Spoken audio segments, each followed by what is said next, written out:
In the lull after Richard's monologue, someone has appeared at your shoulder, leaning in for a closer look. "What are you doing here, man?" a familiar voice says, and you turn to the smiling face of Bradley Craig, one of your old compatriots, a fellow writer at the Starry-Eyed Theater Company. A black box ensemble of hardy enthusiasts that for 3 years foisted cloying productions of bad original plays, yours included, on deserving West Village audiences. "Out here to see how the other half lives," Bradley cackles, and your dislike for him returns like a muscle memory. He's wearing a black turtleneck and a silver suit jacket. "This is Phoebe," he says, standing aside to present a wiry, blue-eyed brunette, a beautiful woman, technically, but with the exaggerated features, pointy cheekbones, horse teeth, wide-stretched mouth of an actress. You introduce Richard and notice him giving Phoebe La Mira Fuerte. Bradley prattles on. "My film is in the East End Film Festival," he trumpets. His film? Bradley has a film? "It's playing tonight.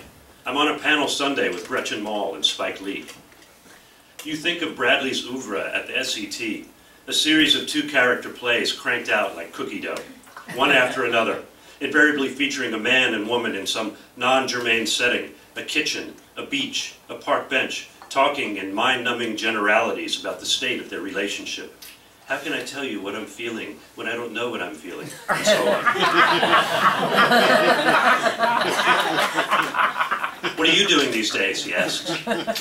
You tell him about the show, unable to spin it the way you might if Richard weren't there. Something like a Japanese puppet thing that sort of plays with the line between kids' TV and experimental theater. "Children's television," he says. "Wow, what's it called?" "Mr. Grizzly's Country Store." "That's great," Bradley says, grinning with condescension. "That must be a lot of fun." "Listen," he continues, suddenly copying an industry tone. "You guys should come to the screening. I can get you on the list." "Oh no," you want to say.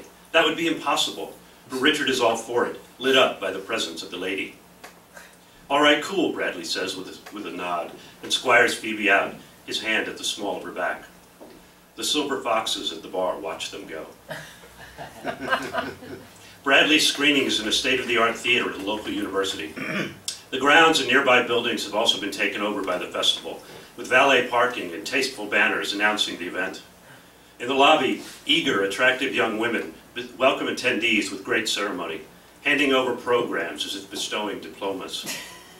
The buzz, as always for these things, is ambivalent, a hopeful excitement about the occasion, the people, the clothes, the culture, the cocktails, darkened by an awareness creeping in on the periphery that the word festival doesn't quite apply, that it is, in the end, just a bunch of movies. The Crack in My Shell, written and directed by Bradley Craig. There it is in the program, with a blurb from the film company announcing the debut of an exciting new voice in American cinema. A gaunt, middle-aged woman with black-framed glasses and a page boy haircut takes the mic at the front of the theater and giddily welcomes everyone to the festivities. With an escalating feverishness, she announces herself unbelievably proud, astounded by the talent on display, humbled to have a role in bringing it to the world. She seems as if she might crack in two. An earnest young fellow in a tuxedo jacket mercifully steps in to guide her to the subject of logistics, bathrooms, cell phones, a Q&A after the screening. Then the lights go down. As the opening montage of a genuine-looking but unidentifiable urban neighborhood unrolls to an emo soundtrack, and the title comes on screen, followed by Bradley's credits, you can't help but be impressed. Holy shit, it's a real movie. That has made an actual goddamn movie. Quickly, though, the music fades and characters begin to talk. Before long, thank God. Bradley's innate gifts have come to the fore, and we are swimming in a maudlin stew of gratuitous emotional upheavals and unearned revelations. It's the story of a beautiful but tortured, crazy, young woman, Michelle, get it? My shell? And the indie handsome, emotionally available, humorless chap who is smitten with her. Things toggle clunkily between long scenes of meandering conversations, Bradley's hallmark, and sudden melodramatic depictions of self-cutting, madcap runs through the park, and lipstick scrawls on bathroom mirrors.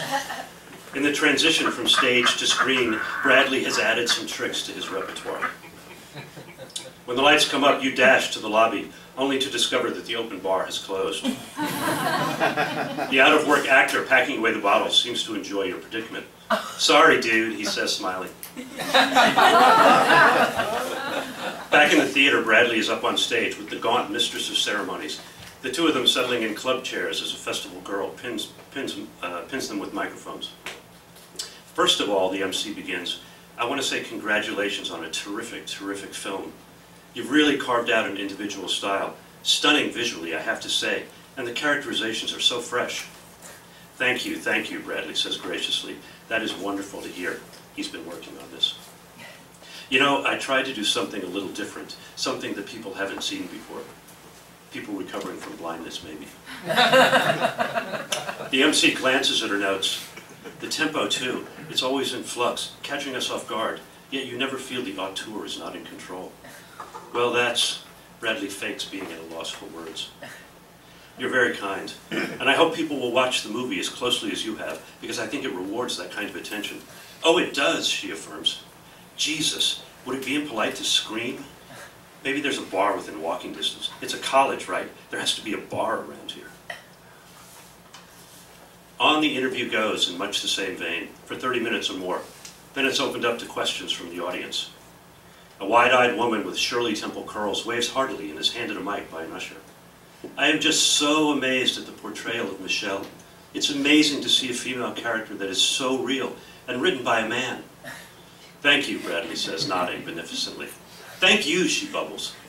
The usher tries to get the mic back from her, but she waves him off.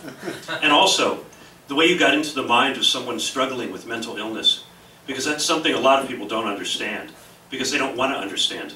I know, because it's something I've struggled with." No one is surprised to hear that.